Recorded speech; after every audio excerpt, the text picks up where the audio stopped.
بسم اللہ الرحمن الرحیم اعوذ باللہ من الشیطان الرجیم بسم اللہ الرحمن الرحیم صلی اللہ علی رسولہ الکریم السلام علیکم ورحمۃ اللہ وبرکاتہ۔ طلاب کرام عزیز کیسے ہیں؟ امید کرتے ہیں آپ خیر و عافیت سے ہوں گے۔ بدایت المعارف جزء ثالث کا سبق نمبر 77 شروع کر رہے ہیں، جس میں عنوان قرار دیا گیا کتاب کی عبارت وَنَعْتَقِدُ أَنَّهُ تَعَالَى لَا بُدَّ أَن يُكَلِّفَ عِبَادَهُ سے لے کر وَكَيْفَ كَانَ فَذَاتُهُ الْكَامِلُ تک۔ طلاب کرام عزیز، آج کے درس میں جو نکات بیان ہوں گے وہ یہ ہیں۔ نمبر 1، ہمارا عقیدہ ہے کہ خدا بندے کو مکلف ایسے کاموں میں بناتا ہے جس میں اس کی سعادت دنیاوی و اخروی ہو۔ نمبر 2، قاعدہ لطف کی وضاحت کی جائے گی۔ نمبر 3، قاعدہ لطف کے ذیل میں محقق لاہیجی کا نظریہ بیان کیا جائے گا۔ آئیے عبارت کو ملاحظہ فرمائیں۔ وَنَعْتَقِدُ أَنَّهُ تَعَالَى لَا بُدَّ أَن يُكَلِّفَ عِبَادَهُ۔ مرحوم مظفر متن میں فرماتے ہیں کہ ہمارا عقیدہ ہے، یعنی شیعہ اثنا عشری عقیدہ ہے کہ خداوند تبارک و تعالی ضرور بضرور اپنے بندوں کو مکلف بناتا ہے، تکلیف دیتا ہے، ذمہ داری ان کے اوپر عائد کرتا ہے۔ وَيُسِنُّ لَهُمُ الشَّرَائِعَ، اور خداوند متعال ان کے لیے مقرر فرماتا ہے شرائع کو، شریعت کو، قوانین کو۔ وَمَا فِيهِ صَلَاحُهُمْ وَخَيْرُهُمْ، اور ہر اس چیز کو خداوند متعال ان کے لیے مقرر فرماتا ہے جس میں بندوں کی مصلحت ہو اور خیر، سعادت، بھلائی ہو۔ لِيَدُلَّهُمْ عَلَى طُرُقِ الْخَيْرِ وَالسَّعَادَةِ الدَّائِمَةِ، تاکہ خداوند متعال رہنمائی کرے اپنے بندوں کو خیر کے راستوں کی جانب، وَالسَّعَادَةِ الدَّائِمَةِ، اور دائمی جو کہ اخروی سعادت ہے اس کی بجانب اس قانون کے ذریعے سے، اس تکلیف کے ذریعے سے رہنمائی کر سکے۔ وَيُرْشِدُهُمْ إِلَى مَا فِي صَلَاحُ، اور خدا کے لیے ضروری ہے کہ بندوں کی ہدایت کر رہنمائی کرے ان چیزوں کی جانب جس میں مصلحت ہو۔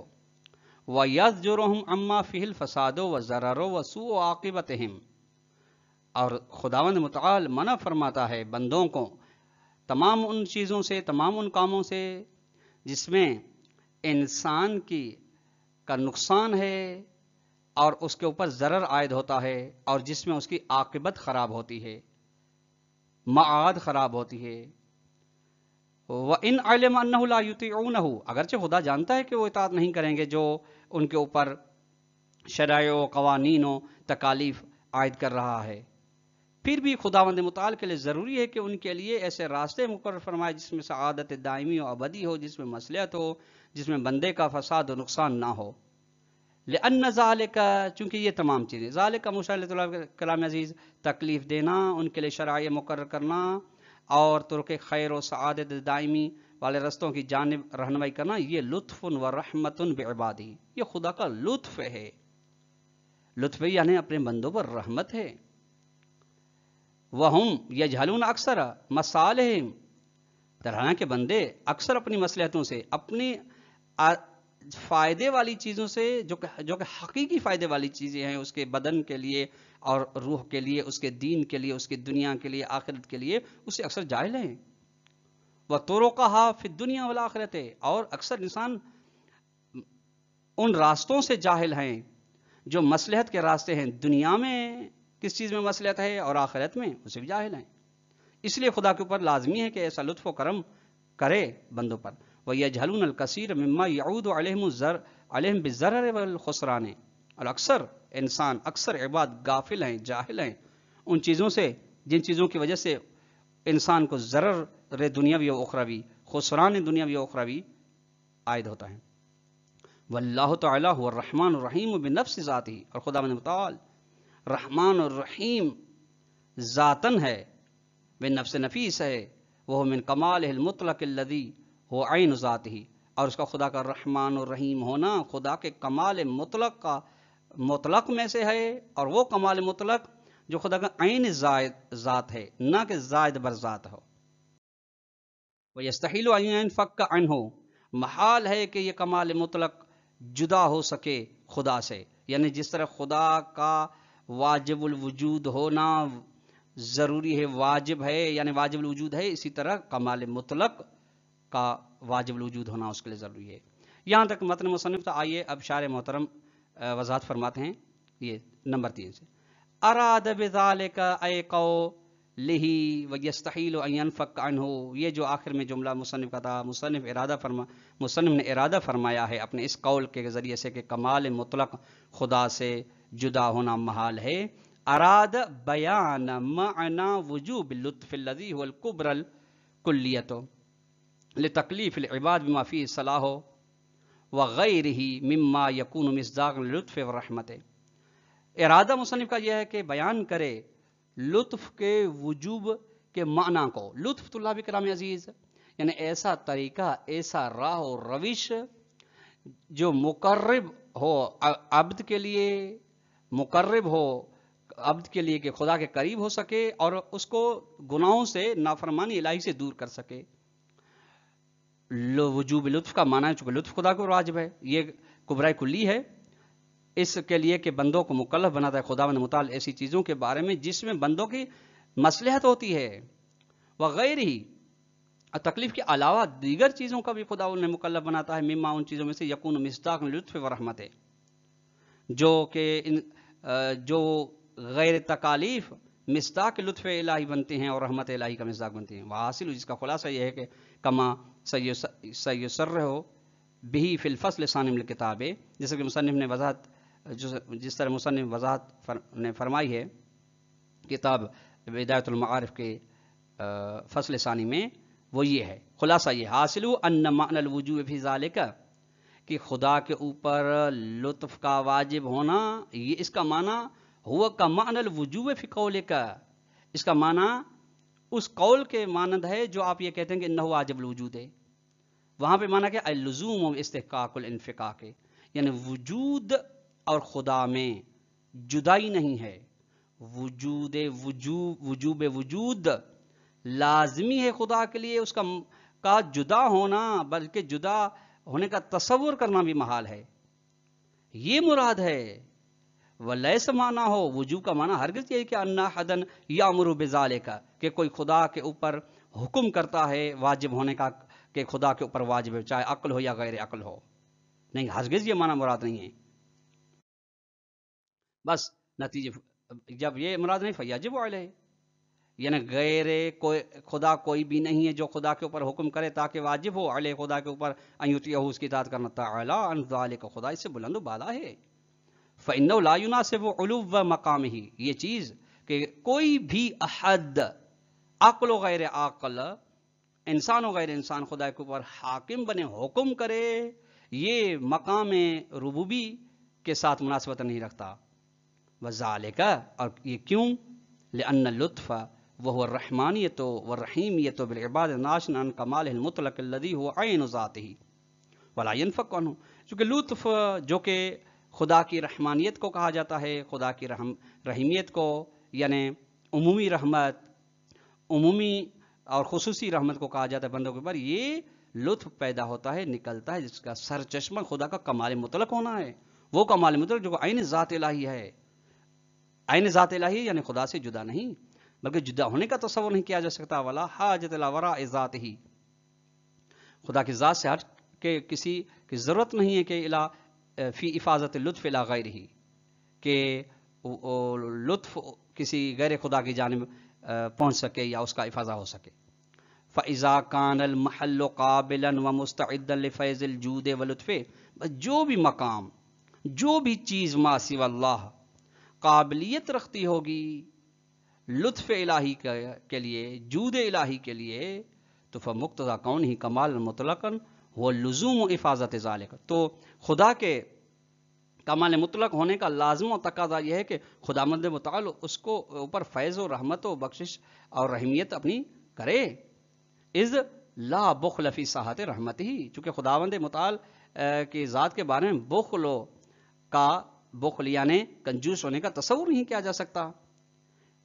ولا نقص فی وجودہ و کرمہ، نہ ہی خدا کے جود و کرم میں، نہ خدا کے وجود میں نقص ہے کسی بھی قسم. ولا جاہل لہ بالمستحق، اور مقام استحقاق کے فیض الہی و لطف الہی سے بھی خدا کا نعوذ باللہ جاہل نہیں ہے. ہاذا، یہاں تک بس. حاضر اس کو لے لیں آپ، یعنی جب فاعل کی فاعلیت میں مسئلہ نہیں ہے، قابل کی قابلیت جب ہوگی تو خداوند متعال کا لطف اس کے شامل حال ہوگا. لہذا قابل کی قابلیت کا مسئلہ ہے، نہ کہ فاعل کی فاعلیت. فاعل کی فاعلیت کامل ہے، کمال مطلق ہے، وہ مع المحل قابل الاستفاضت ہے. حالانکہ مقام جس میں مقام لطف، مقام فیض الہی، وہ استفاضے کے قابل ہے، یعنی طلب فیض کر رہا ہے. وبہذا الاعتبار، اسی لحاظ سے نقول ہم کہتے ہیں ان اللطف واجب، اس لحاظ ہم کہتے ہیں لطف واجب ہے. لا باعتبار انہ محکوم بحکم احد من خلقہ، ہرگز یہ مراد نہیں ہے کہ مخلوقات میں سے کوئی بھی ایک خدا کے اوپر حکم کرے اس لطف کے واجب ہونے کا، نہیں، بلکہ اس کی حکمت اس لطف کا تقاضا کرتی ہے، اس کے حکیم ہونے کا لازمہ لطیف ہونا ہے. وعلیہ اس بنا پہ فیعول وجوب اللطف الی لزومہ، لطف کے واجب ہونے کی بازگشت ہوتی ہے لطف کے لازم ہونے پر، اور استحالت انفکاک ہی، اور لطف کا جدا ہونا محال ہے ذات ربوبی سے، کما صرح بہ المصنف ہونا، جس طرح کہ مصنف نے بھی اسی کی وضاحت کی ہے کہ خداوند متعال کے اوپر لطف واجب ہے. وَأَمَّا مَا ذَهَبَ إِلَيْهِ الْعَلَّامَةُ الْحِلِّ، اور وہ بات جس کی جانب علامہ حلی گئے ہیں وہ یہ کہ من انہ لا نعنی بوجوب علیہ حکم غیر علیہ، کہ ہماری مراد ہرگز یہ نہیں ہے کہ لطف خدا کے اوپر واجب ہے، اس سے ہماری مراد یہ نہیں کہ کوئی غیر خدا کے اوپر حکم لگائے، یہ مراد ہماری نہیں، بل مراد یہ ہے کہ وجوب و صدورہ منہ نظر لحکمتی، بلکہ ضروری ہے خدا سے لطف کا صادر ہونا اس کی حکمت کو دیکھتے ہوئے، یعنی اس کی حکمت کا لازمہ یہ ہے کہ اس سے لطف صادر ہو. وقت بینا، اور ہم وضاحت دے کر آئے ہیں کہ ان القبح عقلی لا سمعی، یعنی حسن و قبح عقلی میں وضاحت دی ہے ہم نے کہ قبح عقلی ہے، سمعی نہیں ہے. عقلی ہے یعنی عقل اشیاء کی، بعض اشیاء کے قبح کو درک کرتی ہے. فظاہر ان المراد منہ، ظاہر ہے کہ اس سے مراد یہ کہ وہ حکم العقل بوجود بصدور منہ، یعنی عقل کا حکم لگانا ہے کہ لطف کا صادر ہونا خدا سے واجب ہے. غور فرمائیے گا طلاب کرام عزیز، پھر بھی یہاں پہ حکم عقل سے مراد ہرگز یہ نہیں ہے کہ خدا محکوم ہے اور عقل حاکم نہیں، یہ درک عقل مراد ہے. وہ ظاہری، اور یہ اپنے ظاہر کے حساب سے لا یرفع اشکال بعض اہل سنت وغیرہ، بعض اہل تسنن اور غیر اہل تسنن کا اشکال دور نہیں کرتا. وہ اشکال یہ کہ من انہ لا یجب علی اللہ تعالیٰ شیء، وہ کہتے ہیں خدا کے اوپر کوئی چیز واجب نہیں ہے، جبکہ آپ کہتے ہیں کہ خدا کے اوپر عقل واجب قرار دیتی کہ لطف کے ہونے کو. اللہم الا یقال، سوائے یہ کہ مراد یہ لی جائے یا یوں کہا جائے کہ ان المراد من الحکم العقل وہ ادراک و ضرورت صدور منہ، تو پھر مسئلہ حل ہو جاتا ہے. پھر اہل تسنن کے اشکال کا جواب مل جاتا ہے. مراد یہ ہو حکم عقل سے مراد یہ ہے کہ یہ درک عقل اس بات کا کہ عقل درک کرتی ہے کہ خدا سے لطف کا صادر ہونا ضروری ہے، ضروری ہونے کو درک کرتی، واجب ہونے کو، لازم ہونے کو درک کرتی ہے. وعلیہ اس بنا پہ فیرجع ما ذهب الیہ العلامۃ الی ما ذهب الیہ الحکماء، اس بنا پہ جس بات کی جانب علامہ حلی گئے ہیں اس کی بازگشت ہوتی ہے اس بات کی جانب، اس نظریے کی جانب جس کی جانب حکما گئے ہیں، کما اشار الیہ المصنف، جس کی جانب مصنف نے ادھر اشارہ بھی فرمایا ہے.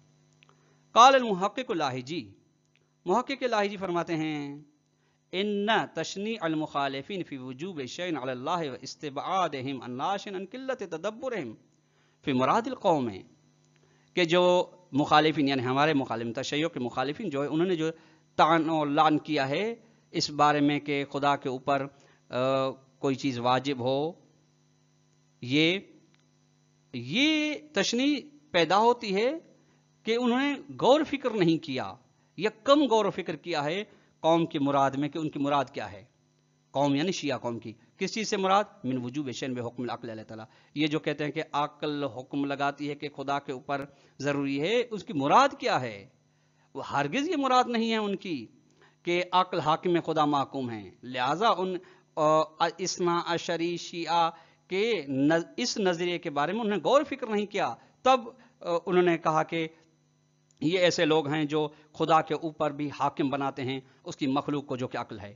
فإن مرادهم منهم، اس قوم کی مراد اس سے وجوب سے یہ ہے کہ ان کل فعل من شانہ، استحقاق و مذمت فاعل ہی لا یفعل اللہ ولا یزر منہ، ہوتا ہر وہ فعل، ہر وہ چیز، ہر وہ کام جس کا شان یہ ہو کہ اس کے انجام دینے والا قابل مذمت ہو، ہرگز ایسا کام خدا نہ انجام دے گا نہ ہی اس سے صادر ہوگا۔ وہاں کا اس طرح برعکس بھی صحیح ہے، کل فعل حسن، ہر وہ اچھا کام لو اخل بھی غیرہ، اگر جس کے بارے غیر خدا اگر اس کو ترک کرے تو استحقل مذمت، وہ قابل مذمت ہے، تو فہو تعالی منزہ الاخلال بھی، تو خداوند متعال اس کام حسن میں خلل ڈالنے سے منزہ پاک ہے۔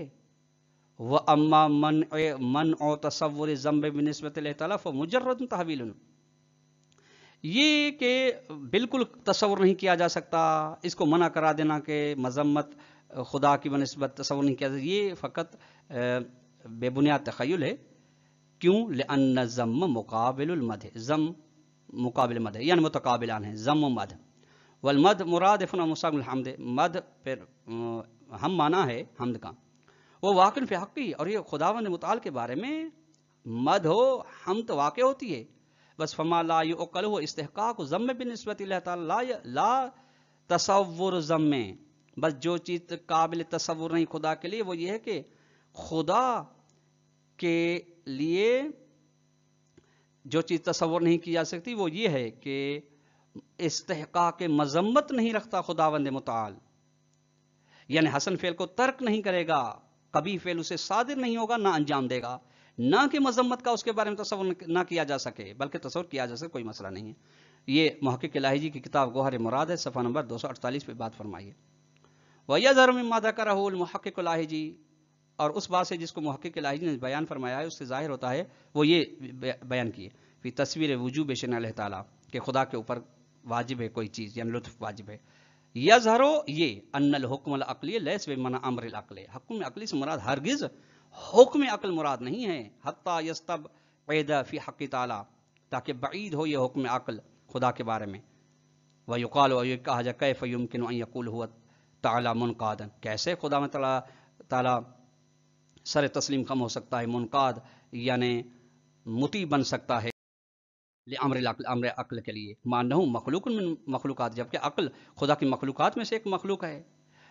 خالق کیسے محکوم ہو سکتا ہے مخلوق کے لیے؟ فلو انقاد لامر العقل و نہیں، بس اور اگر خدا مطیع ہو جائے امر عقل کے لیے یا نہیں عقل کے لیے تو لازم آتا حاکمیت العقل المخلوق ہے، کہ جو مخلوق ہے وہ حاکم ہو جائے اللہ خالق، اپنے خالق کے اوپر، یعنی لازم آتا ہے کہ حاکم محکوم بن جائے، محکوم حاکم بن جائے، بل معنی ہو، بلکہ معنی عقل یہ ہے کہ معنی حکم عقل ہے کہ ادراک و ضرورت صدور ہی عنہ و کون ہی منزہ عن الاخلال بھی، کہ عقل درک کرتی ہے کہ لطف کا صادر ہونا ضروری ہے، اور خداوند متعال لطف کے اندر خلل ڈالنے سے بے نیاز ہے، منزہ ہے، پاک ہے، اس کے بارے میں تصور نہیں کیا جا سکتا۔ حاضہ یعنی خدا، آپ اس بات کو لیں اور عکس کریں، غور و فکر کریں۔ طلاب کرام عزیز، آج کا درس اپنے اختتام کو پہنچا، اگر ہم سوال دینا چاہیں تو سوال نمبر 1 یہ بنتا ہے کہ خدا کے اوپر بندوں کے سلسلے میں کون سی چیز ضروری ہے، ان میں سے کچھ کو بیان فرمائیں۔ نمبر 2 سوال یہ بنے گا کہ مصنف کی مراد وَيَسْتَحِيلُ أَن يَنْفَكَّ عَنْهُ والے جملے سے کیا مراد ہے۔ تیسرا سوال یہ بنے گا کہ محقق الہی جی کا نظریہ لطف کے بارے میں کیا ہے، اس کو اختصار کے ساتھ بیان کریں۔ والسلام علیکم ورحمۃ اللہ وبرکاتہ۔